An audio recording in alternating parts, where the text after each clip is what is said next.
This is the Xiaomi Mi 9T, and it's one of those phones where it seems too good to be true when you compare the cost and the specs on paper.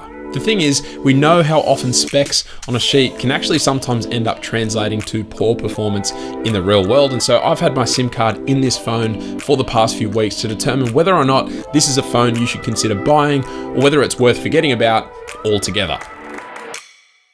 Now, coming from using the Pixel 3 XL, which is known for its bathtub-like notch, the first thing that I really appreciated about the Mi 9T was the design, but more specifically, that display. It is without a doubt the headlining feature of this phone in that we have a virtually bezel-less and notchless display. And I'm gonna be honest with you, I really like this display, and I'm gonna find it hard going back to a phone that has a notch or even a larger than normal sized bezel. Pixel 4.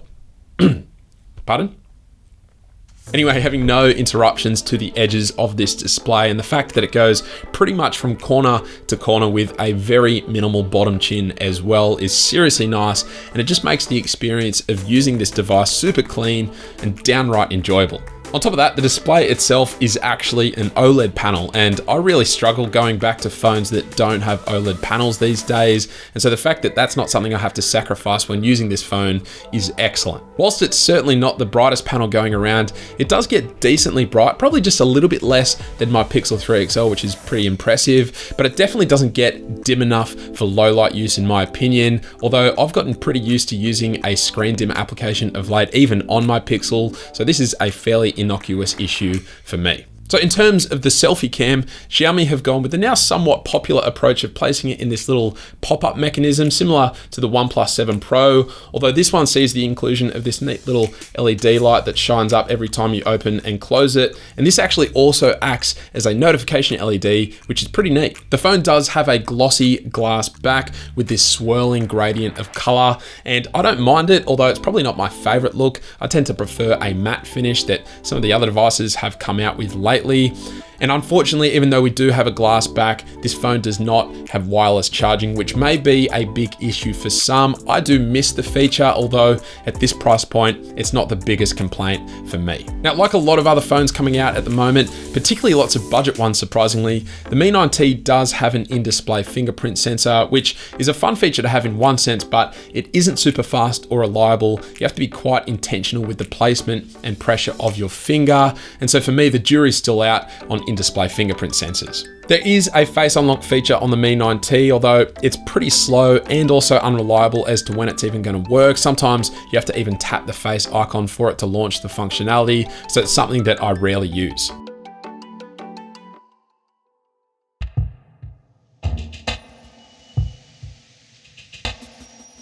Now, perhaps one of the biggest reservations I had coming into using this phone was the software experience. As many of you may or may not know, I am a big stock Android or Pixel experience believer, and Xiaomi in recent years have been known for the pretty heavy skins that they place on top of Android. But get this, Xiaomi have obviously been pretty hard at work lately because after using this phone for the past little while, somehow this skin has become actually one of my favorite alternatives to stock Android, and I would actually rank it as my third favorite skin after the Pixel experience and Oxygen OS. It's very enjoyable. I think one of the biggest reasons as to why I enjoy the experience so much are the gestures. Now, you obviously have access to your standard 3-button navigation, which is fine, but I'm all aboard the gestures train, and the MIUI gestures are very good. So if you're within an app, then swiping up quickly from the bottom will take you home. A swipe up and hold will launch into the recents panel, and then a quick swipe from either the left or the right side of the display will act as your back button. If you want to quickly switch between your two most recent apps,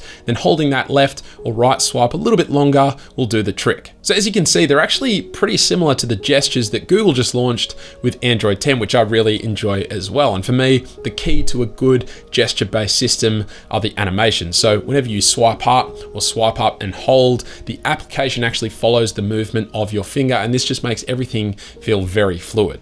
Now, the default home screen launcher is okay, but it's probably my least favorite part of the MIUI software experience, and it's pretty much impossible to customize with no app drawer as well. But the good thing is, the gestures don't become inoperable when you switch to a third-party launcher, and in fact, they still work pretty well with most of the animations remaining intact. So then once you switch to using a third-party launcher, it's really only the notification panel and the settings menu itself that look any different, and they're actually pretty good in the way that they function. So now it's really only the way that they look that's different.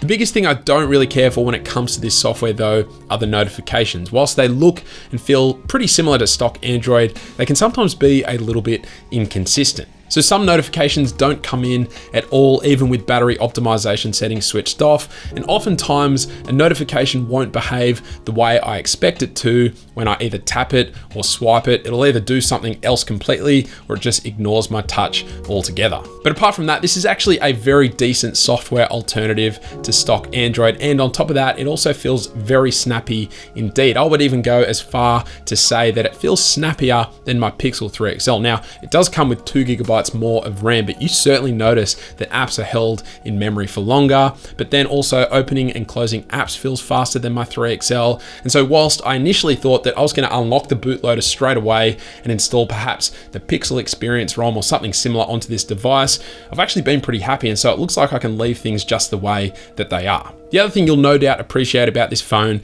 is the battery life. It has a 4000 mAh cell inside, and for me, I've been able to consistently get over 5.5 hours of screen on time each day, and that's with navigation and the screen at full brightness for large portions of the day. So if battery life is important to you, then this phone definitely holds its own in that regard.